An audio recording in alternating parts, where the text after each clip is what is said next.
Thank you very, very much indeed for the introduction. And firstly, just to echo your thanks to all of you for coming this evening, in particular to Caroline for coming today. Caroline, what these events have been about is trying to get to the root of what took leading national politicians into politics at all. Why politics and not dressmaking? Why Labour and not Conservative or whatever? So what I'm going to do this evening is just to ask you about your own history. What formed you when you came to big choices, firstly before you got into politics at all, but then as you then went through a very stellar political career, you had to take various decisions at various points. What drove you in taking those decisions, and what do you think you achieved in politics? And I'm going to start with your childhood. I think you were living in southwest London, in Twickenham. You went to Twickenham Girls' School, and then from there, Richmond Tertiary College, and then you came here to UEA. Can you just talk a bit about your family, you? I know you joined the Labour Party when you were 17, which is pretty young. Why was that? Was it rebellion? Was it consistent with your family, or whatever? Can you just talk a little bit about you from that point of view? So on my mother's side, and I say my mother's side because I don't know who my biological father is. My mother had me at 17, so I've never known my real dad. So on my mother's side, they originated from the northwest up in the Lake District, and in a little place called Burneyside near Kendal, where there still is a paper mill. It's called Croppers. It does sound like this Victorian novel, an experience. And my grandma in particular, Beatrice, decided that with her husband they wanted to do something else. So they ended up managing pubs. Which was interesting because I've actually got a photograph of my grandmother and some of her brothers and sisters in the local temperance league that existed. I think it was the closest to a disco, actually, in those days. But anyway, they ended up in the pub trade, and they managed pubs in the north of England, in Yorkshire as well, and made their way to the south. And that's why I'm a Londoner, and in that sense not got a northern accent. And so when my mum had me at 17, I was very lucky in many respects, because it was 1961, and for a lot of young women, they probably would have had to give up their child under those circumstances. But my grandparents decided to support my mum, so I lived my first few years in the Jolly Blacksmith in Twickenham, which was the pub that my grandparents married. There is a story in my family that my grandma offered to actually raise me as her own. And that therefore my mum would be my sister. And I think in a lot of families, that was one of the ways of dealing with those sort of things. Except, you know, my grandma was 40 when she had my mum, so she was 57 by that stage, and that was probably going to stretch it a bit, I should imagine. But anyway, there we are. And so on my birth certificate, I am Caroline Louise Beasley, which is my mum's maiden name. And then a few years later, my mum married Peter Flint, and we ended up moving away from Twickenham, and the first home we had was in Clapham Junction. We lived in actually it was a sort of one-bedroom rented place, and by that time as well, my sister had come along. She's about my half-sister, she's about 3.5 years younger than me, and Peter Flint sold TVs in the DER shop below. And we had this, I think, one bedroom, because I do remember at one point my sister and I slept on one side of the wardrobes, if you like. So my mum, and now he adopted me as well, Peter Flint, were on one side of the wardrobes and we were on the other. And so my first school was in Clapham. And then, you know, over the years, sort of, you know, my brother came along and we moved back to Twickenham. And in fact, we lived in the private rented sector. And we lived in St Mary's Terrace, in which if you like, Peter Flint's mum lived in the same street. And it was one of those streets where everybody knew everybody. Everyone was in and out of each other's houses. And the great thing about it was, it was private rented sector, but it was that era, Charles, where, you know, rents were pretty, organised, you know, there were no shocks, but also you could live out, you know, without these 6-month turnaround contracts, a pretty stable life. And I went to St Mary's Junior School, and as you said, went to Twickenham Girls' School. I was the first year of the comprehensive intake into that school. And then went to, and interestingly, actually, it was Richmond upon Thames, which is a conservative, you know, area, pretty much. Is that Goldsmith these days? Yeah, but in those days, you know, created this tertiary college. In fact, Shirley Williams came to open it up a bit before I went there. And they had hardly any sixth forms in any of the schools. Yeah. And so I went there. Now, politics, where did I get into it? Look, Just before what you described that, okay. Was it a happy childhood? Was it a very stressed childhood? Did you find it tough? You had 2 siblings that you were there with. How do you feel when you look back on it? The first part of my childhood was great, was fine, you know. And in fact, I didn't find out that Peter Flint wasn't my biological dad until I was about the age of 10. I found out partly because I was being nosy, and I was rummaging around some boxes of photographs and things like this, and I happened to come across this baptism certificate that had Caroline Beasley on it. I then found an adoption certificate as I started to nose around a bit more, and what they used to do, you know, on those, and I'm not sure if it's changed today, it had my mum's name on it and Peter Flint's name on it, and I actually thought I was adopted by both of them. And physically, I didn't really look that much like my half-brother and sister. My brother is blonde hair and blue eyes. And so I always thought I was a bit of a changeling child, you know. And then I thought, this is the proof, you know. So I was about 10, 11. And then we had a family discussion about it all, and I didn't really think about it. The difficult stages was more happening in my teens, because when I was about 13, and by the way, both my mum and Peter Flint went into the pub business as well. My mum had worked in shops and as a barmaid before that, and they decided to try and, you know, manage pubs. And then that went okay for a while, and we moved around quite a lot in that part of London. I mean, because, you know, I think, you know, we just moved with them to the different pubs that they were managing. And I think over a period of about 2 or 3 years, we must have lived in about 8 different pubs. But they broke up, and then, you know, things got quite difficult. My mum lived with someone else, but it became clear during my teens that she was having a really bad drink problem, and she became an alcoholic. And that was something that overshadowed pretty much all my life going forward until she died at the age of 45. And it was difficult. Very tough, I can imagine. I mean, Liam Byrne talked in Parliament this week about his alcoholic background. Mo Mowlam, I remember, I knew very well. Her father's an alcoholic. That must have been a very tough part of your life. It's something you didn't feel you could talk about. Yeah. And what I would say as well, it's you love this person, but there are times when you hate them as well. Yeah. Because once the drink takes control, they're not in control.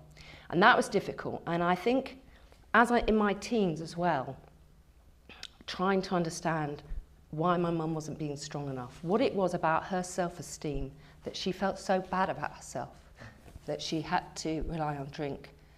And that, for me, I think, started my values, I suppose, about where was the help for my mum, where was the help for her to realise that she hadn't mucked up her whole life. And I suppose in that, Charles, as well, I felt certain responsibility had I mucked up my mum's life by her keeping me. And I think, you know, as I say, as I got older and tried to think about values and politics and help, and for me that sort of started to crystallise something about what I wanted to do differently, the sort of politics I wanted to be involved in, about people having not just a second chance in life, you can have a third chance, you can have a fourth chance. And also about, you know, just how for so many children their expectations about what they can achieve and do can be so determined not just by their postcode, by what their parents are and what their parents believe and what they have access to, and whether or not they are in a situation where they can offer the aspiration that their kids need. And it's not blaming the parents, although I think you have to take responsibility when you've got an addiction. But I think it's just one of those things, and children are incredibly resilient in that situation, but also limited by what it does to them as well. What's striking is that this took you towards politics. It's very, very compelling.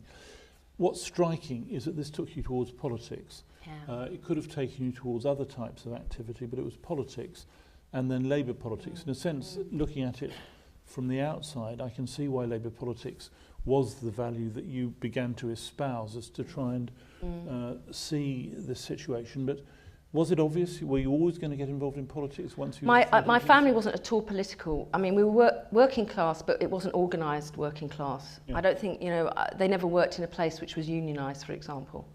So that wasn't a feature of growing up. At the girls' school, I have to say, you know, there was, you know, a sort of sense of speaking up too. I mean, when I loved history at school. And I suppose in some respects, you know, over the years, you know, young people have come to work for me and said, oh, did you study politics, you know? And I didn't in that sense. But studying history, and to a certain extent literature as well, particularly, you know, that contemporary literature of the period in which you're studying history, sort of said to me that you could change things. I mean, it might be slow, but you can actually change things, and people, you know, can shape the future and learn from the past as well. And so when I was at this girls' school, I loved history, I loved literature. We had a debating society, so speaking up in a more formal sense was part of what I did as well. I have to say, I went to dance school. I loved dancing. I liked performing. I liked acting. I played earnest in the importance of being earnest at my girls' school, as you do in those situations in single-sex education. But I think there also were teachers there who, to be honest, I don't think they knew what was going on at home. But my school became a sanctuary for me. There was structure and routine there, and ways in which I could get away with what was going on at home, and live that part of my life in a way that, protected by some of the things that were happening at home. And the truth is that when I went to the FE college, I think the game changer there was there was a student union, there was a Labour club, there was the Nicaraguan Solidarity Campaign, there was the women's group, you know, and suddenly, you know, there were these sort of clubs and societies in which I could really sort of think about, you know, some of the things I was thinking about on fairness and opportunity, and see what was on offer. The Labour Club was on offer. Was it always obvious at that stage of your life, your late teens, that you tried to go to university if you could? Yes. I'm the first in my family to go to university. My brother and sister, actually, who are younger than me, left school at 16 and went to work. They always thought I was odd.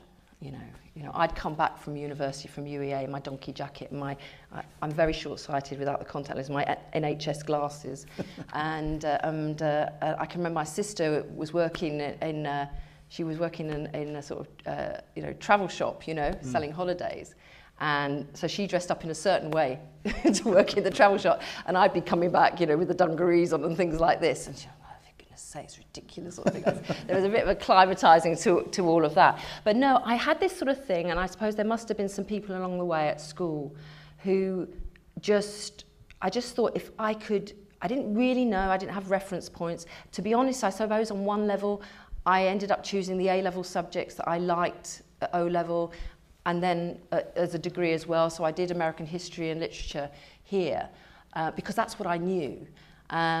But I just thought if I could get to university, I could have some different opportunities. I could have more control. I could make some more choices. And that was amazing. That was amazing. So tell us a little bit about your time here at UEA. Students here this evening will be interested to hear how you found it and how it formed you and how your political thoughts began to move on. So, I mean, it was just quite scary. I mean, I was on a full grant. I mean, I worked in every holiday. I mean, I had no cushioning on that sort of fun. In fact, I worked at a baked bean factory not far from here. I spent a summer putting spaghetti into cans, and when the beans came in from the farm and they were on this massive conveyor belt, putting my hands in with all the other women, because there was a lot of gender segregation when it came to the work tasks, I can tell you that much, and picking up the stones, picking out the sticks before they went off to be the baked beans and things like this. But it was overwhelming a bit. I have to say, I probably thought at the time that actually the Sainsbury's was actually a Sainsbury's rather than the Fine Arts Centre that actually really is. But no, I mean, it was, I'd already, because I'd been at the FE college and been involved with the Labour Club there and joined the Labour Party. I joined the Labour Party in 1979, which was an interesting year itself. My first branch meeting, because it was Twickenham Labour Party, the item under discussion was how to deselect your Labour MP. Thank God those days have passed. I was saying, I met with some of the UEA Labour students, and I was saying, I told them this story as well, and I said, you know, it's amazing how You know, as you get older, time passes, things go around and come around. But anyway, but what was even more bizarre, so there I am, I'm 17, I have no reference points for my own family, the Labour Party. The Labour Club was great and involved in the student union and campaigning, and I go to my first branch meeting and this item's under discussion, and of course Twickenham has never had a Labour MP. That made it even more bizarre, really, you know. But so I had a bit of that behind me and was involved in Labour students as an FE student as well. So, you know, arriving here, I joined the Labour Club and joined the local Labour Party here in Norwich, so I wasn't just up here on the campus. And it was, I mean, I should say as well is that with things going on with my family as well, I think there's, it's also provided me with something, a certain certainty and thing I could be involved in that wasn't embroiled in some of that. So let me give you something here about being here as well and how different it is. I joined Nightline when I was here, the counselling, and I did the training for it and wanted to do that, because again, I may be thinking, sometimes people need to sort of chat to someone when things aren't great. But I have to say it was a lifeline for me as well, because in those days, of course, we didn't have mobile phones. And the truth is, we did have a phone in the Nightline office at night, and I would ring my sister earlier in the day on a payphone and say, I'm going to be doing a shift tonight between 11 and 6 in the morning.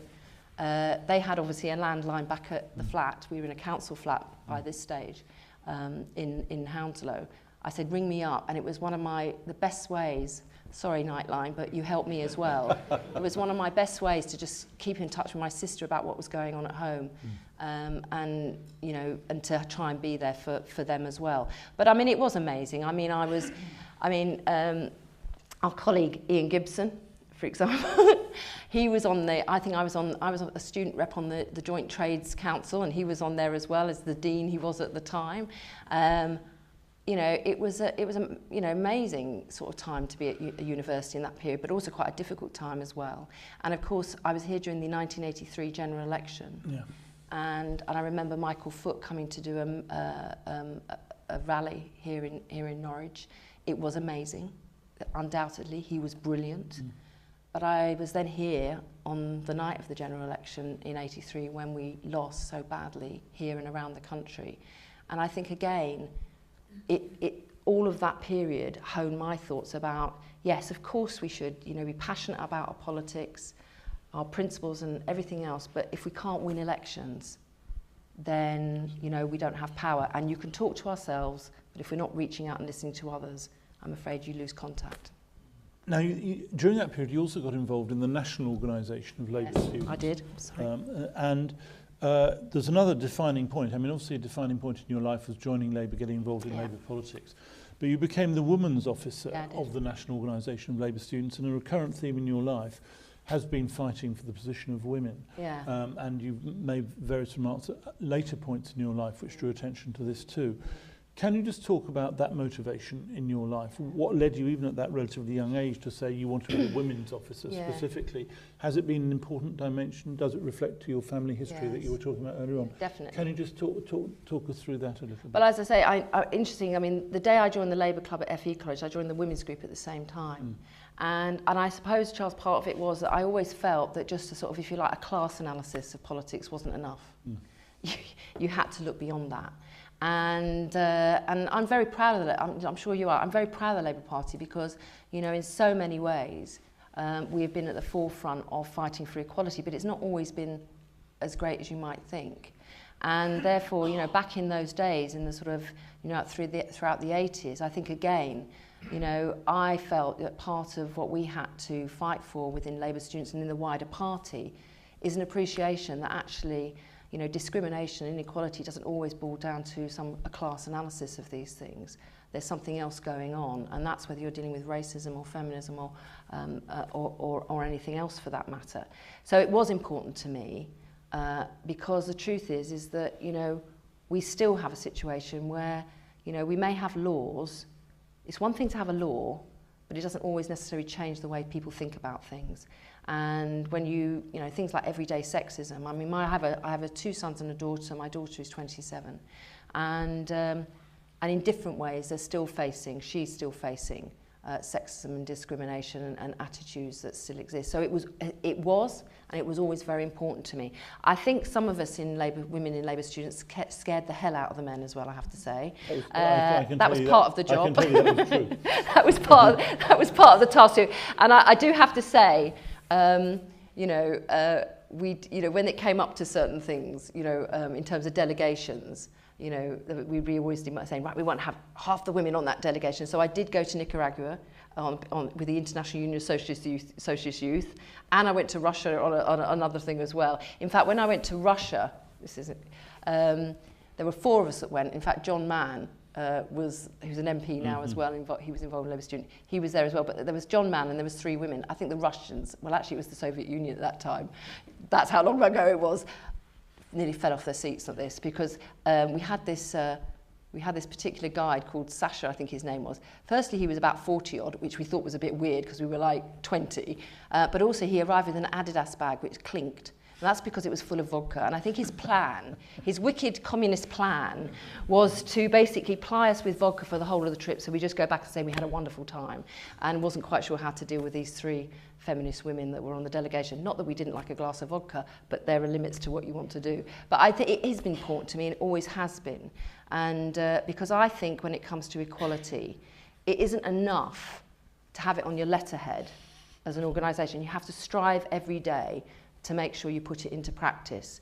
And in politics, as in other walks of life, women still aren't there in the numbers, and not just in the numbers, but at the top of the organisations where the power really lies, where they should be. And just to emphasise the point, I mean, I was involved in student politics 10 years before you were, but even at that point, the women coming together as a group was a massive, massive force for change, simply refusing to accept that things should go on as they were. And in all kinds of ways, some trivial, some deeply important. And it was very, very important. You then left UEA, left student politics. You started working in the Inner London Education Authority for Lambeth Council, then the General Municipal Workers Union, the GMB, where you were an officer, and you started looking for parliamentary seats. What led you to, were you always clear that if you could get an MP's role, you would? Was it something that people just pushed you on? I mean, as you know, we competed for this particular seat. I know. And of course, the best man won. I wish it'd been the other way around. No, I don't actually. No, you don't. You don't. You don't. You don't. I don't. But was it always that you wanted to be an MP? How did you go about finding a seat which might select you? Doncaster finally did select you, and you've been a very successful MP for Doncaster. But can you just talk a little bit about that process? I seriously never thought when I joined the Labour Party I'd be a Member of Parliament. I'd never met a Member of Parliament. As I said, I didn't come from a political family.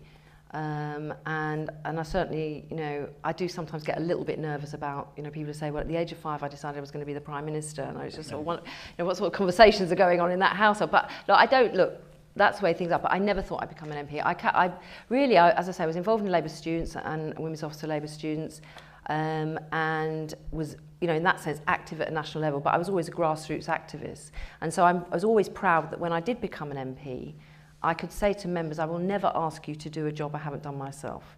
And that includes I once cooked for 100. I mean, I always thought if anything went wrong with the day job, I'd be fine. That was for a fundraiser we had when I was chair of Brentford and Isleworth constituency.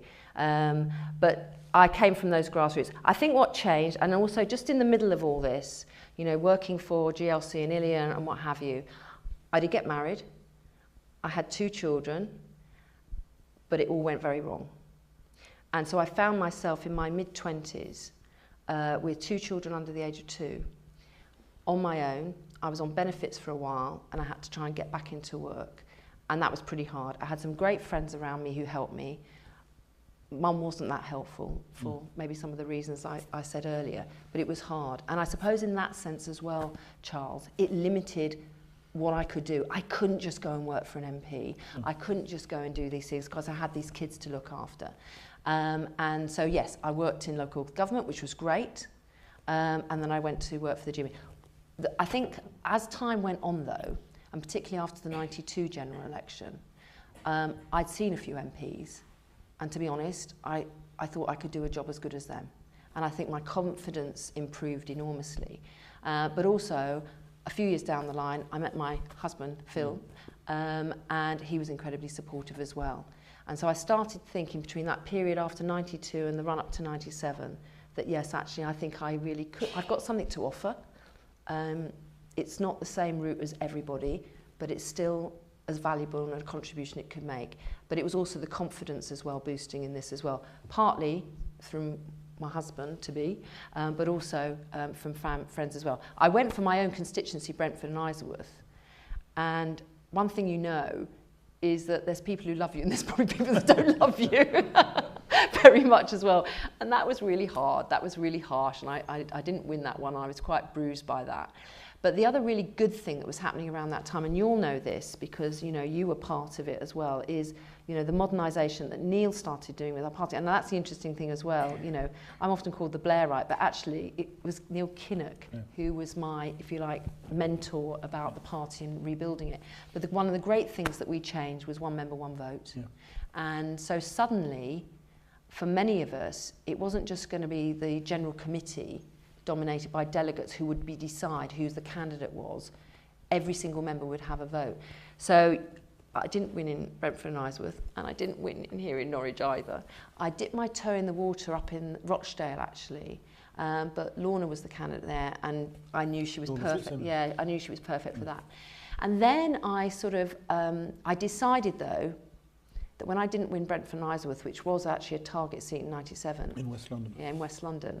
I did decide that I wouldn't go for any seat that had less of a chance of us winning than Brentford and Isleworth. So I set a bar for myself in that sense.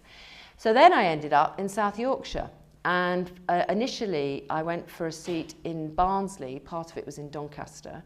I didn't win it, but I went around knocking on everybody's door and they had never seen their MP. I mean, they'd always had Labour MPs, but pretty much a lot of the members had never seen the MP. They certainly hadn't had them knocking on their door and sitting in their kitchen and having a chat about things and what have you. And I did feel that even though I wasn't from South Yorkshire, there were certain things about me and my background that I could find some common cause with some of the people I met. Then I went for Don Valley. The first line on my brochure was, I'm not going to kid you, I'm from South Yorkshire, I'm not. Get that out of the way for a start.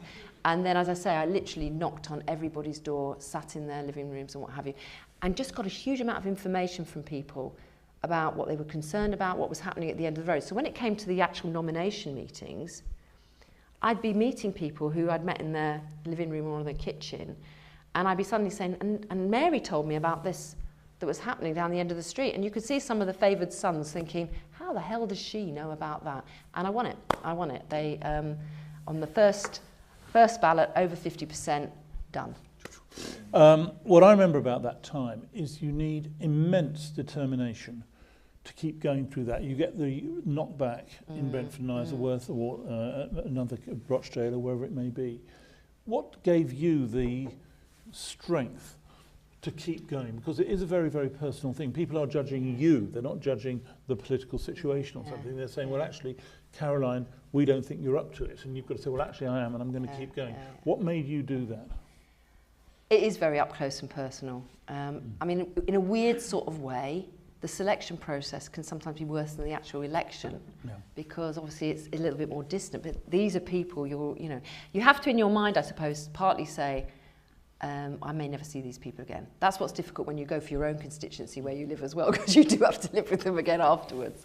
But I think, by that point, I just thought, do you know what? I'm bloody good. I could do a really good job. I really think I wanted to be a good constituency MP. I believe in that. I always have believed in the constituency link, because I think it's actually, despite everything, it's one of the really good things about our way we elect our representatives here in the UK. But also, as I said, I think I'd gone through a process. My mother died in 1990 when I was 28, and that was a hard period. But as I said, I sort of came through that, and I just think I'd come through quite a lot by the time I was in my early 30s seeking selection that had steeled me. I'm often called tough. And probably quite like my name, Flinty, I suppose, in some respects. And I can be on occasions, but I think also within me is a sort of another side to me that, just is about what I feel about things as well. And I think the combination of the two sort of it means I think I can have huge empathy with people I meet, particularly those members and constituents that I have now. But I wanted also to be, I really wanted to be part of, I thought we're now on the way to win this election. 18 years from 1979 to 1997. And I really wanted to be part of that chance for us to be in government again.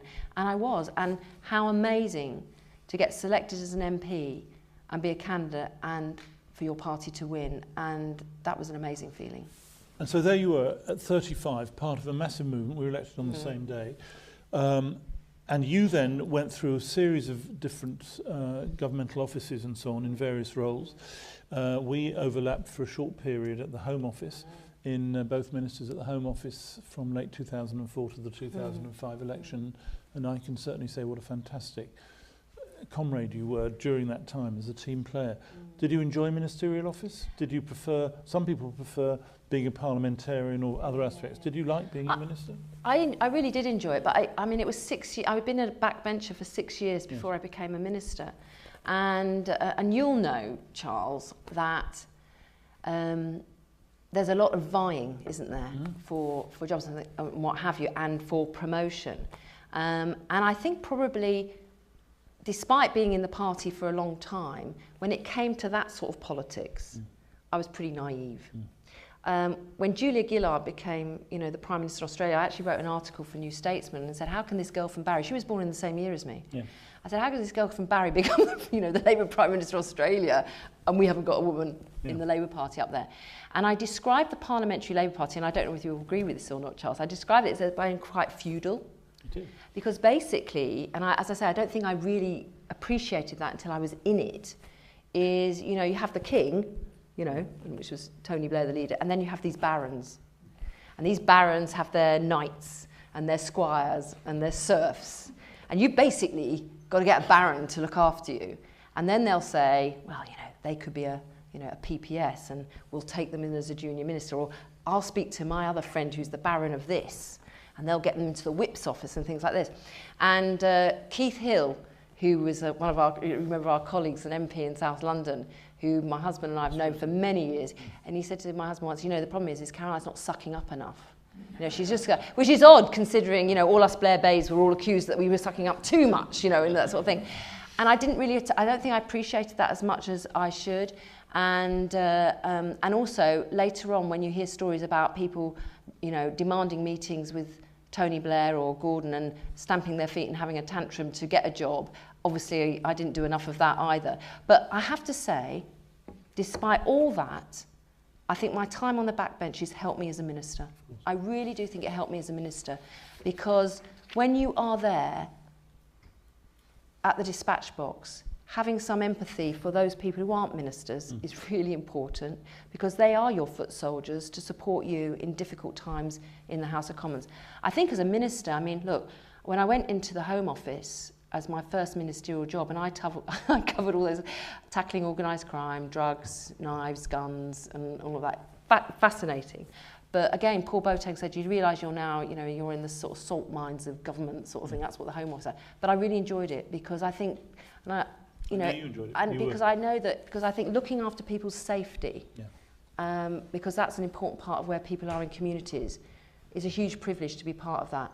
And actually, I look back on my time in the Home Office. I was there 2 years, and then I was 2 years at Public Health, and it seems ridiculous, but actually that was longer than the periods I had in other ministerial jobs. And in 2 years, it seems ridiculous because it's such a space, but you actually have some time to really understand it. And I've always said to colleagues, you need at least 6 months in a department to really get to grips with who's who you can trust, which organisations outside of the department you could go to, but also to find your own voice as well.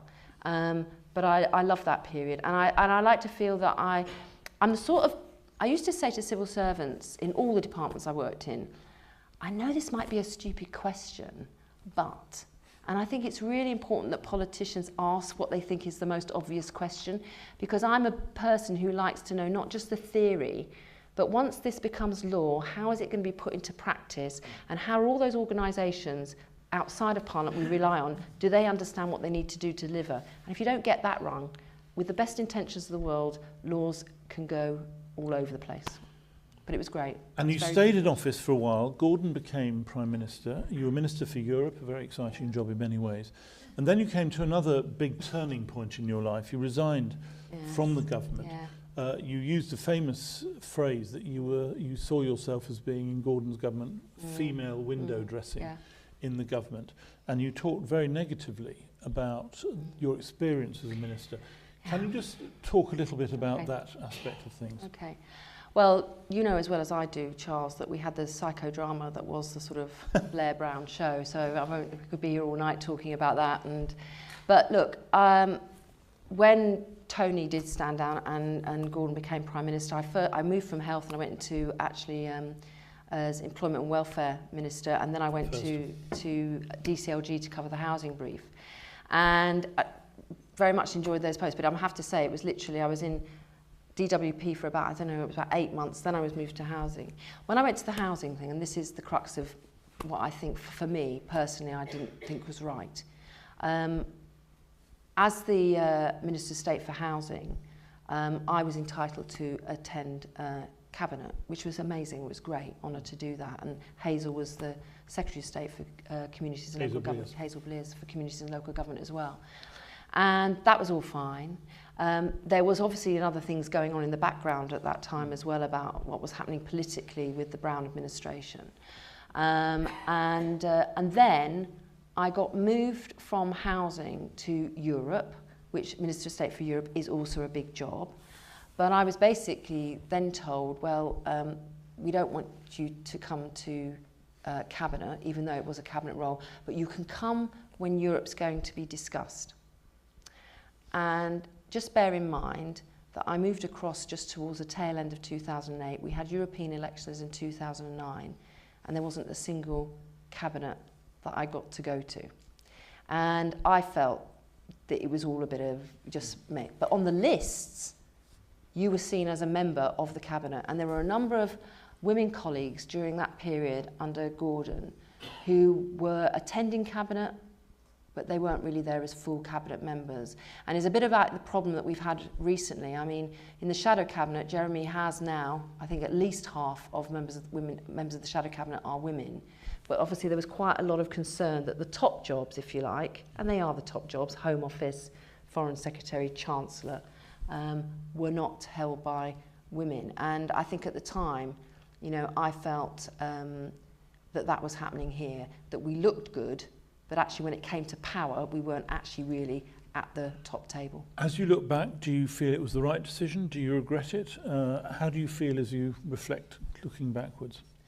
I don't regret it. It was really hard because fundamentally I am, you know, a Labour loyalist.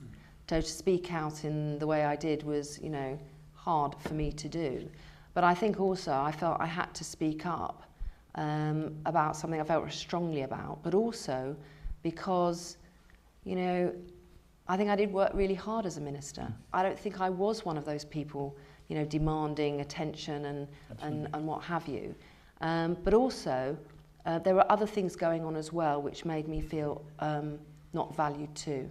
There was a lot of in that year, 2008 through to 2009, of talk around other people now saying Gordon should go.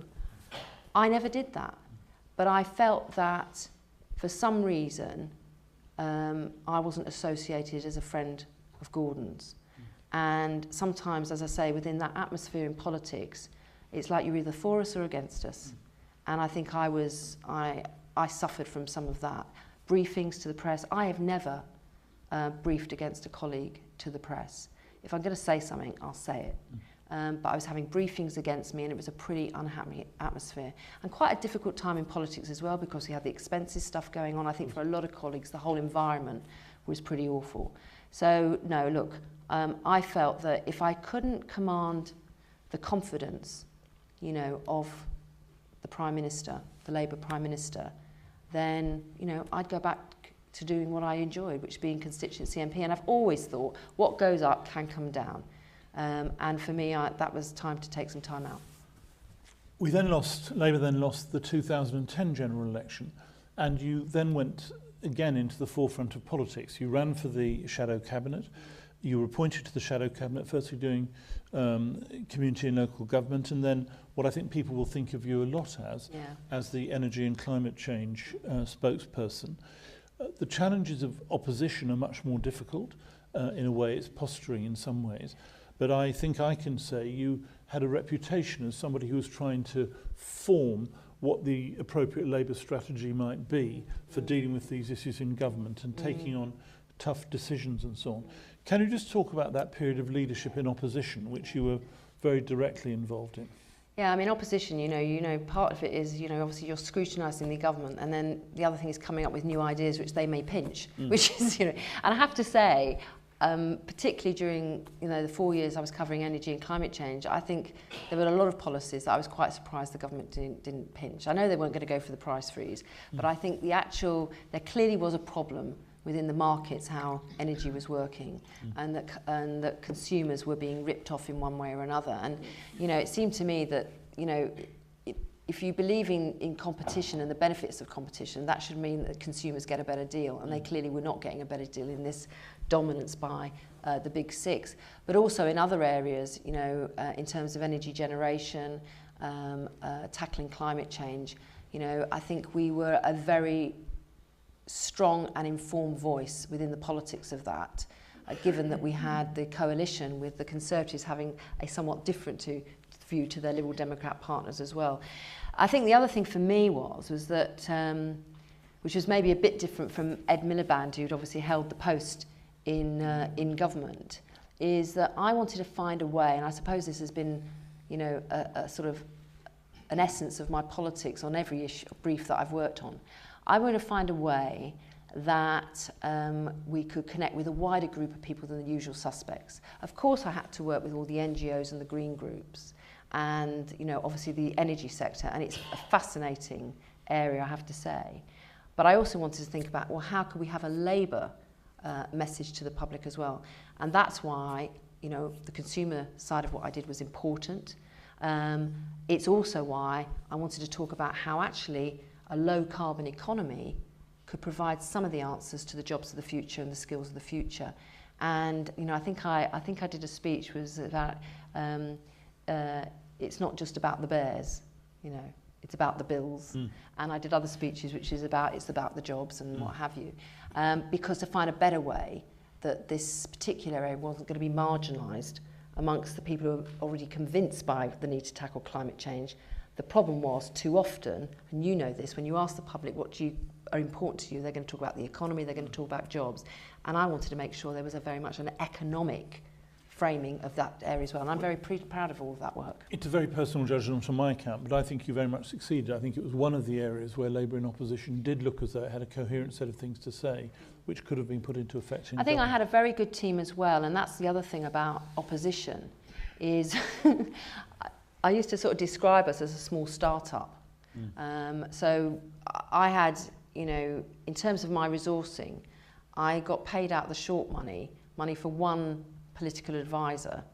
I then got some help to have someone seconded, but pretty much it was our parliamentary staff and my shadow ministers, and we basically tried to work, as I say, like a small start-up team. And to that end, we had to be quite disciplined, Charles, because we couldn't cover everything in detail, so we had to really pick the things we thought we could make a difference on. And I think it's well known amongst colleagues across the Shadow Cabinet, but also those people who work for the Leader's Office, that if there was a team they could trust to get on with things, it was Caroline's team. Were you surprised in 2015 by the result? Had you thought you might end up in office? You'd got to the top of Labour politics. You'd gone through this process, you'd resigned, you'd come through, you then put yourself back in, you'd gone through the issues, and you were part of the Shadow Cabinet and a highly regarded member of the leadership team. Did you hope that it would be government office then again? I think we were all a bit, I suppose, fooled by the polls. But I think, you know, a couple of years before the general election, you know, I did make speeches and write articles that we needed more than a 35% strategy to win. And even though on a number of areas, you know, that we're more in touch, we were doing well, we clearly weren't making the headroad I felt we needed to, having gone through a number of other general elections over my time in the party. on the economy, people's worries about immigrations, people's worries about welfare. And I think too, having obviously been brought up in London in a big sort of city Labour politics, 18 years in a more provincial part of Britain, Labour though it is, I could see the impact of UKIP in those areas well, getting into our vote too. But I also spent time in the shadow cabinet, if you like, as the regional champion for the South East. So I spent a lot of time in the South East.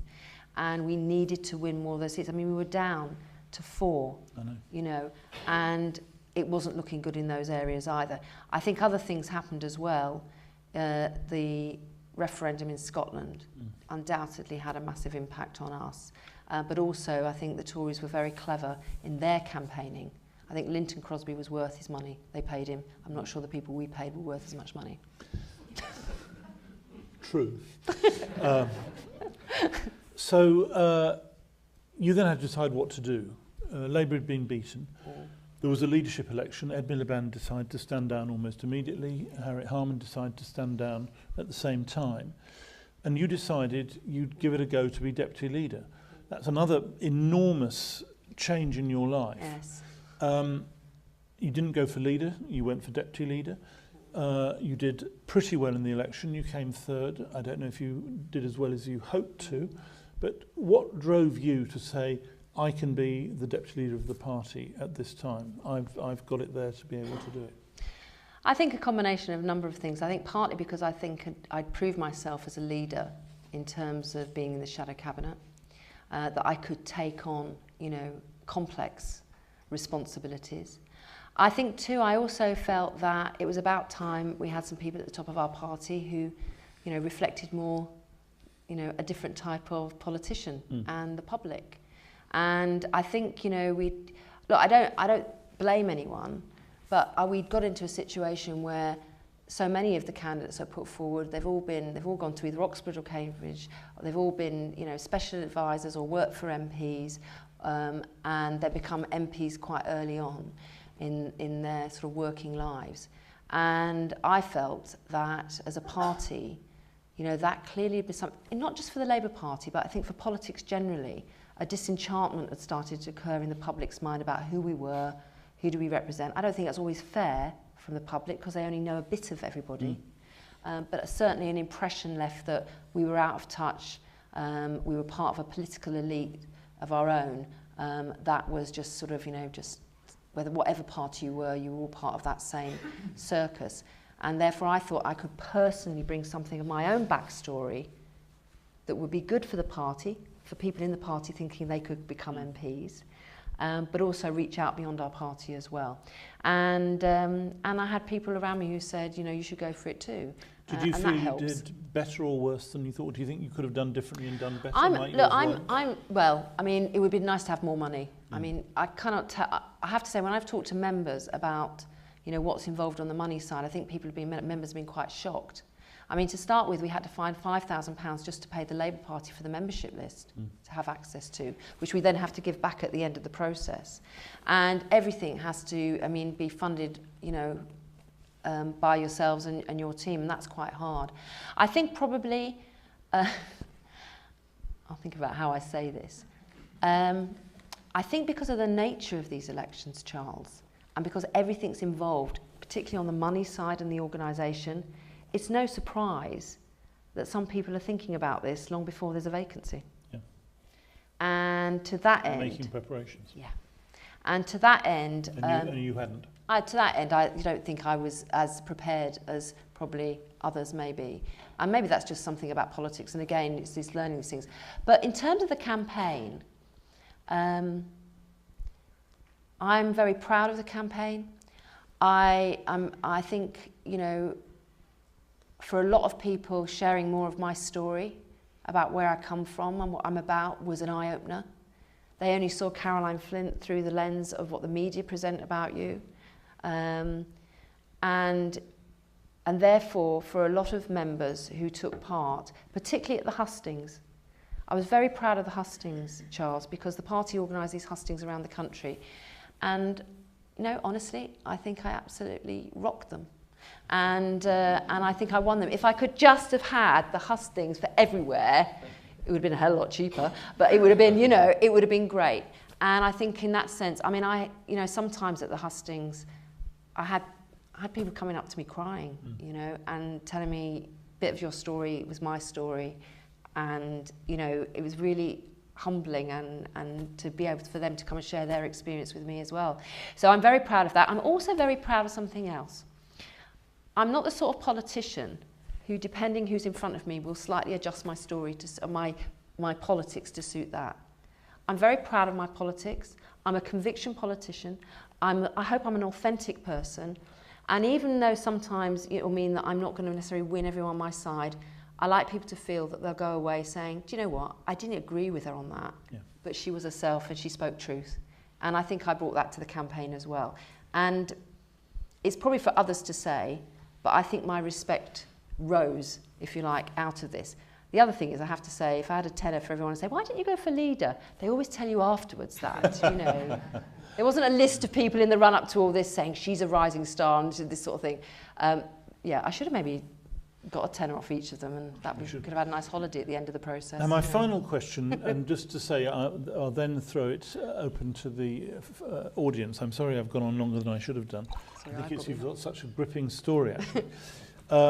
You then decided, Jeremy Corbyn was elected leader, that you weren't going to be a member of his shadow cabinet. There was a lot of controversy around within the party, people who weren't supportive of Jeremy Corbyn. Some said it's very important to get in there. Some said, actually, I'm not going to get in there. Can you just talk through your own thought process, which led you to say you wouldn't be part of it? Yeah. I mean, first of all, you know, obviously this came up during the deputy leadership contest itself. You know, people say, well, if you're deputy leader, how are you going to work with Jeremy? And I think part of my answer to that was, well, as deputy leader, one thing is you have a direct mandate yourself, and you are elected by the members. It's not patronage. And in that situation, I, you know, felt that, you know, whoever became leader, I had an authority to be able to, not in a negative way, but to be able to speak truth to that person with the mandate that I had. And I thought that was important. I think being in the shadow cabinet, you know, you are being invited in. You know, it is patronage, particularly now because we don't have elections to the shadow cabinet. I was very proud after 2010 to actually win, given that I'd gone out in a, you know, a blaze of glory, you know, from government before. So it is about patronage, but also I think too is that I wanted to have some space to be able to feel that I could talk about other subject areas that when you're just doing a portfolio, you can't. I think part of my time during the deputy leadership campaign made me reflect more about my life story and about my concerns about the lack of social mobility we still have in our country, and that I could do something more about that. And rather than potentially end up in a situation where you're given a portfolio and you have to stick with that, you can't dip into other areas. And to have some freedom, I think, from the absolute right confines, you know, the confines you have in the shadow cabinet, was an opportunity that I wanted. I think too as well, you know, in all honesty, I did feel that, you know, on some areas there might be some disagreements down the road where I wanted to have some freedom on that as well.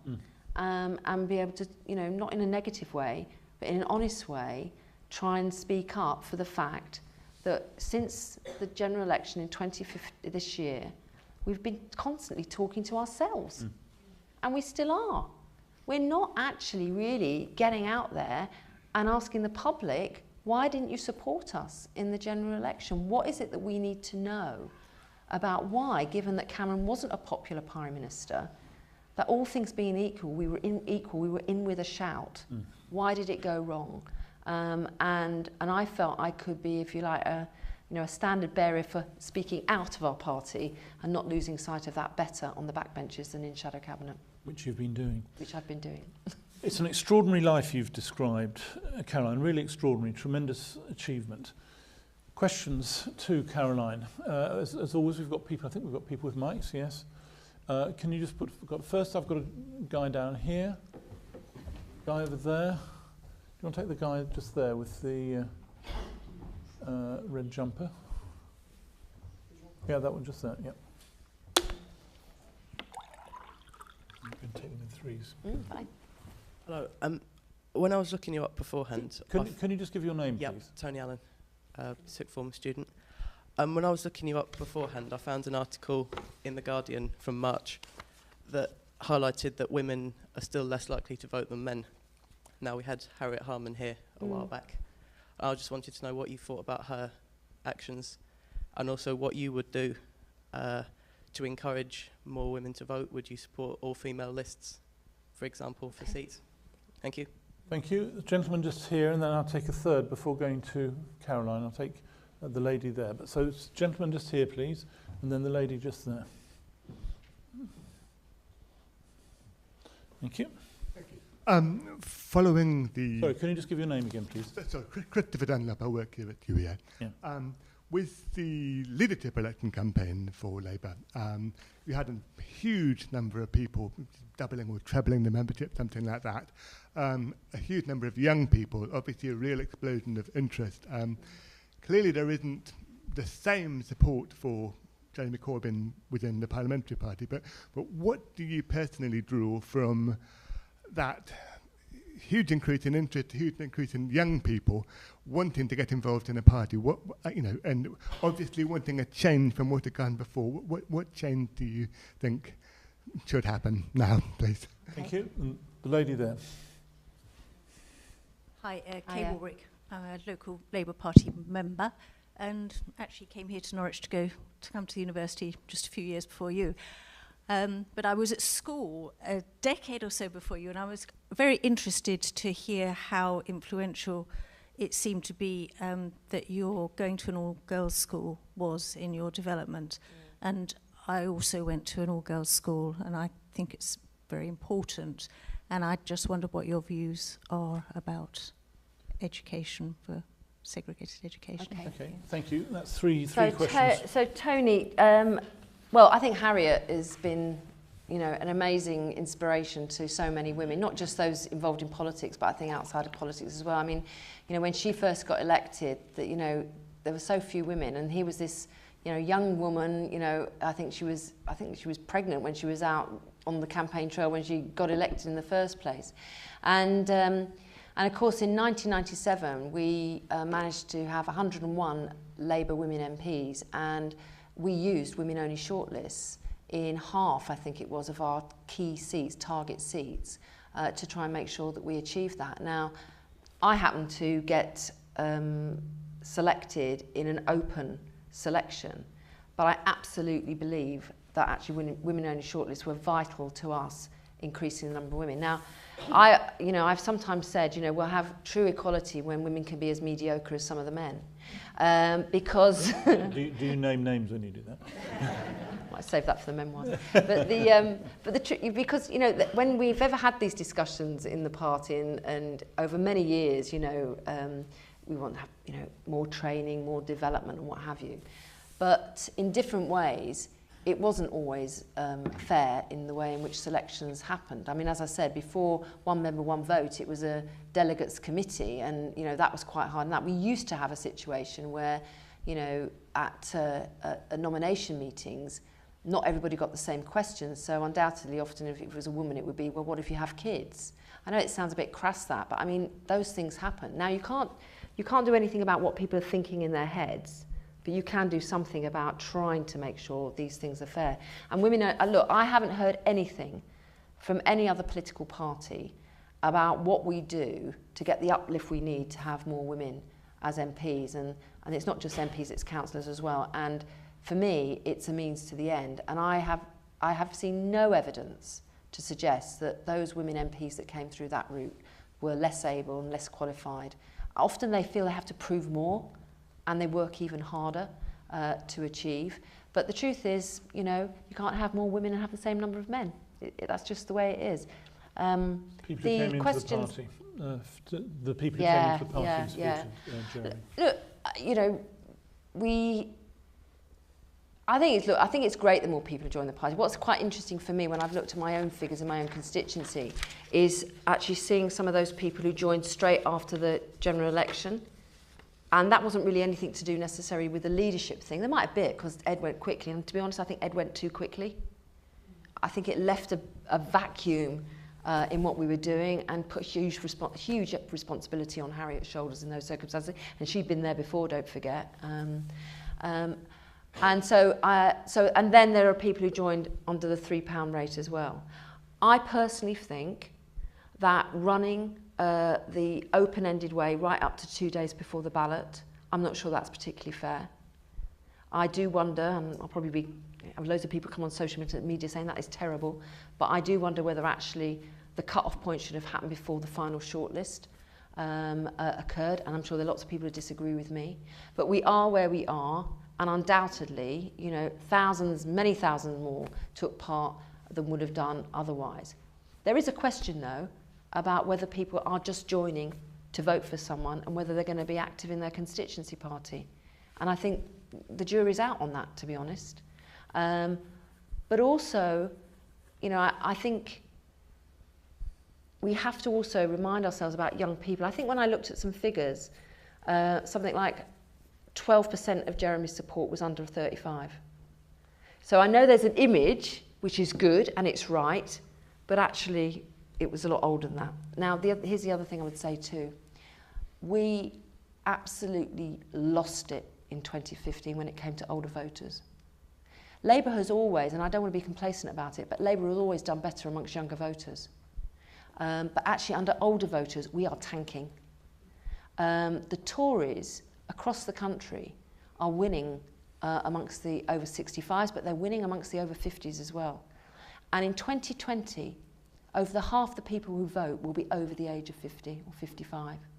So we've got to find a better way. And look, I'm in my early 50s now, and as far as I'm concerned, it's the new 30. But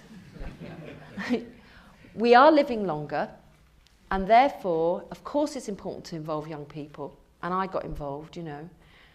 But actually, we shouldn't disregard that ever-growing group of people who don't want to be pigeonholed as an older person in the way maybe our grandparents were, who actually are dealing with a whole load of complex issues. I mean, if you're a woman in your early 50s, you're often having to deal with a situation of older parents who need your support, and then your grandkids with your kids who are needing it as well, and these women pinched in the middle of all that. I have to say, there's a lot of people in their 50s and 60s who don't want to be carers. They think, I've worked all my life, do you know what, I want a bit of fun. And why shouldn't they, you know? So I think, and I've got an article coming out later this month, I think Labour really has to address some of the issues around older voters as well. Because at every single one of the deputy leadership hustings, I was asked about young voters. I think it was only one that someone asked me about older voters. And if we don't get them in bigger numbers, we will not win the next general election. Single-sex schools? Single-sex schools. Well, what do they say? They say single-sex schools good for girls, but mixed schools for boys. It's difficult, this, isn't it? I mean, I can only be honest, but then I've got nothing to compare it with. Maybe if I'd gone to a good mixed school, it would have been just as good for me. For me, it's about good schooling. I feel very angry that after 11 years of compulsory education, too many of our children are leaving school without a qualification worth the paper it's written on. I feel very angry when I see in my own constituency and elsewhere that children leave primary school and go into that really difficult transition to secondary school in year 7. And if they haven't got the foundation blocks, and that is around reading and numeracy, but it's also about social confidence as well, speaking up and speaking out, they can get lost in those mammoth secondary schools that exist and lose their way. And for me, it's got to be about good schooling. But within mixed education, we have to make sure we're aware of what sometimes goes on, where either directly or indirectly, we don't give enough support to girls within that environment. Now, having said that, it does look like on all the indicators that girls are doing very well when it comes to passing the exams. But that doesn't necessarily follow through into their working life. So it's about good education, I think, in all of this. And maybe within, within mixed schools, there's a role for sometimes having certain activities done just single sex for small periods with that. I think we can be creative and flexible about that. But it's about good schooling at the end of the day. Okay, more questions. Gentleman over there. To see how many have I got? Quite a number all around. I'll do I'll be going for 2 more rounds. Can we? I'll take I'll be that trying to be gentleman quick there. as I'll well. take more than 3. Then I'm going right up the back. So there's a couple right in the back row. So firstly you, then the gentleman there, then the gentleman there, and I'm also going to take 2 up the back. So 5 in this round. Okay, can I write their names down? Yeah, thank you, Charles. My name's Chris Noble, former student here at UEA 79 to 82. A couple of things, first of all, in respect of the new membership and the large influx in party members, the jury isn't out. The decision, I think, is that they are not fully engaging in the party. They may have joined many affiliates and £3 members, but so far I've yet to see them actually fully participate in party affairs. And you probably realise, those around me and behind me, that I'm a representative of the baby boomers. And the coalition and this government, of course, have been very clever in setting their stall out and appealing to the that age. Chris, can you move quickly through? Yeah. Number of What people my question is, Caroline, you've looked back and what the position of you and the party is now. Can we look forward a year and to 2020, and where do we go from here if we're to succeed in wrestling power in the general election 2020? Thank you. The gentleman behind there, right behind, that's right. Hi, I'm Owen Willis and I'm studying PPE here at the uni. And I'd like to ask that in light of the year of coalition strikes in Syria against ISIL, which have seen Saudi, Qatar, Bahrain, Jordan, Canada and Australia withdraw their air forces, alongside reports from senior US Army officials that their strikes in Syria have not seen any significant decrease in territory or numbers. What motivated you to vote in favour of British strikes in the region last night? Okay. Okay. And then there's a gentleman just in front here. I think it's the guy in the coat just here. That's right. Yep. And then I'm going right up the back. Hello. Hi. I'm Chris, a PhD student at the Climatic Research Unit, just up the road. It's the Paris climate change talks happening right now. Back in 2009, the Sustainable Development Commission, which was put up by the Labour government, released a report called Prosperity Without Growth that talked about the paradigm of perpetual economic growth and how it's not consistent with the idea of decarbonising our economy. I was wondering if you had any comments on whether you agree or disagree with that. Okay. Thank you. And there's a couple right in the back row up there, please. Yep. Hello, my name's Bob Keynes. I'd just ask a question. What lessons can Labour draw on from the early 80s, which both you were a major part of the Labour Party? What lessons do you think the Labour Party could learn from that time, considering what's going to happen over the next few Okay, years? lessons from the early 80s. And finally, there was somebody else up there. Maybe, yes, that's right. That's it. Yep.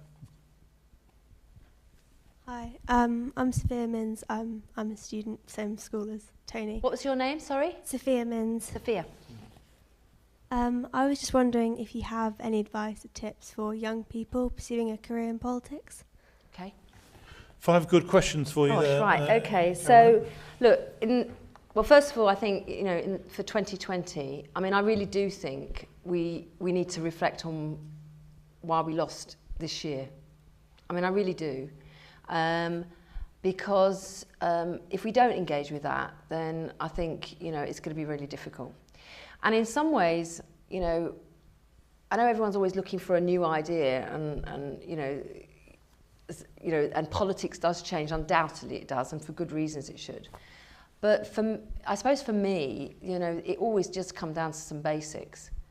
People want to know that you're going to run the economy. They may not talk in the terms of the economy, but they talk about, are we going to have jobs? Are you going to spend money wisely?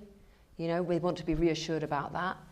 They want to know that their concerns that they're dealing with, and when, there's no doubt about it, we're going to have this EU referendum coming up for a start. And we all know that some of the issues around immigration are going to come into play with that. So we've got to think about that as well. And there are also some issues around fairness, around welfare too. And, you know, that doesn't mean that we concede to a UKIP agenda on these issues, but I think we have to engage on it and to understand where people are coming from. And again, just going back to what I've said earlier, our cities have done amazingly well in the last 10 to 15 years. And I think actually the last Labour government had an important part to play in the renaissance of our cities. London isn't like it is today 20, 25 years ago. Glasgow, Edinburgh, you know, other places as well, smaller cities like Norwich too. There has been a renaissance. But there's parts of our country, those provincial small towns and communities that, you know, have maybe lost their lustre and the glory of the days they had in the past. And they feel quite detached from things too. So when we talk about the economy and jobs, you know, we can talk about what's happening in our big cities, but for many of those places in the country, it doesn't reach out. And that plays into their sense of insecurity, and then when they think there's unfairness for others getting a bigger share of the pie than they are as well. So I think the economy is important to that, but it's got to be an economy that speaks to lots of different types of communities as well, and how they can do. And then within that is the hope for the future as well, about what people need. And that is tackling some of the things about we're all living longer, what we need for social care, but it's also about housing those other things as well. But we've got to make sure we're looking outwards and listening on all those fronts.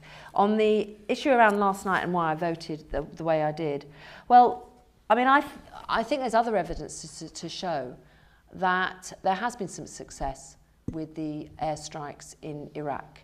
ISIL Daesh were advancing on Baghdad when we decided to step in, and I think we did, with others, put a stop to them overtaking Baghdad and to reduce them back in their expansion plans.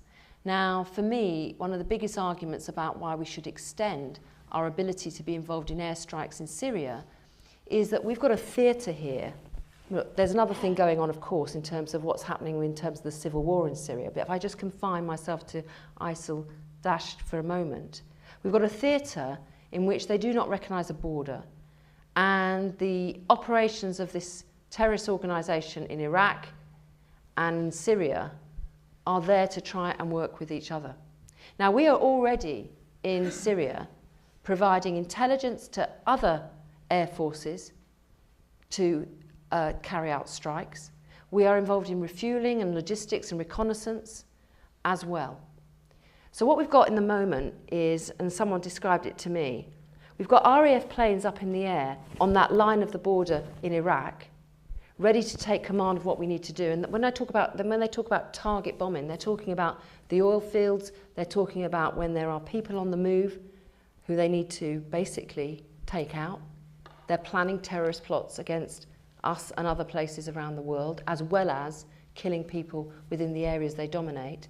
It's about the command centres and communications. So we have an RAF plane up in the air just on the wrong side of the border in Iraq.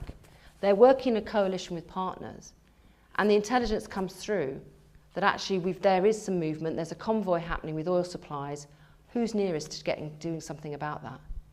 And you've got an RAF plane where it's actually a minute away. But they can't go over that border because they're not extended to sign up to do that. That seems to me ridiculous. We're already there, we're already involved. This is about making sure that we can use our expertise, which I think is actually making an impact in Iraq, but also the type of bombs we've got, the precision bombing that we can do, which is far superior to what some of the other forces are able to deliver. Is it the only answer? No, it isn't. We will have to fight ISIL Daesh, not just in a military way, but in terms of economically, diplomatically, but also in terms of information and communications as well, particularly back here at home to some of those people who are thinking that they should support this organisation. And then outside of that, we've got the peace process. Now, nobody has any certainty of what's going to happen with these Vienna talks. But I do think that our involvement now, the extended role we have now, allows us to play a bigger role politically at the table of discussion that is happening. And it is difficult, it is complicated. But we have a United Nations Security Council resolution, and we have some of the players, difficult though that is, prepared to sit down and talk about a future beyond Assad.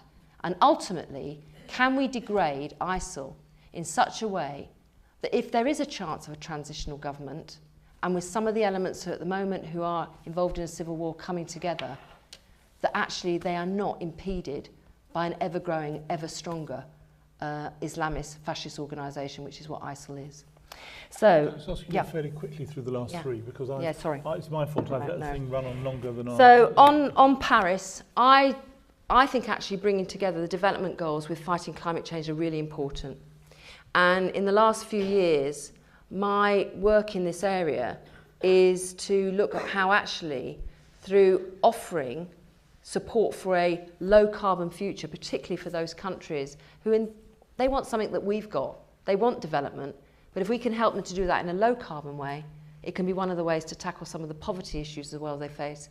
And I think it is actually about that you can have clean development and growth alongside each other as well. I do believe that. In developed countries, should we actually have degrowth? Make our economies, perpetual growth forever is not. Well, no, but I think what some of these countries would like, they'd like the ability to have, light. They'd like the ability to have warmth.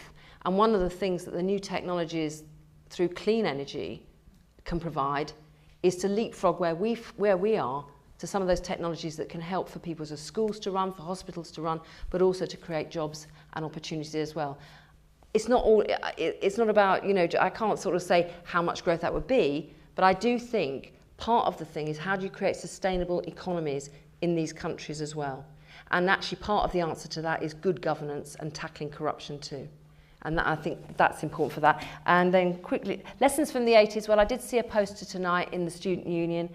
And one thing that I have learned is that if you've got a good tune, you can carry on forever, and Human League are on tour. Look, I think for me, part of those 18 years, I joined 1970, 18 years out of power. It said to me, there's no such thing as a perfect Labour government. The only alternative to a Labour government is going to be a Tory one. And I think part of, my lessons is if you're not in power, you are impeded from doing great things. And actually one of the sad things about the last 5 years is we didn't actually do enough to talk about some of the very good things in 13 years that Labour government did from 1997 to 2010. And on young people, Sophia, I would say, get involved. I'm a bit, I don't want to say dismissive, that might sound unfair. When people apply for a job with me and I look at their CV, and they say, I want to work for a Labour MP, and I want to say, why? So what have you done at university?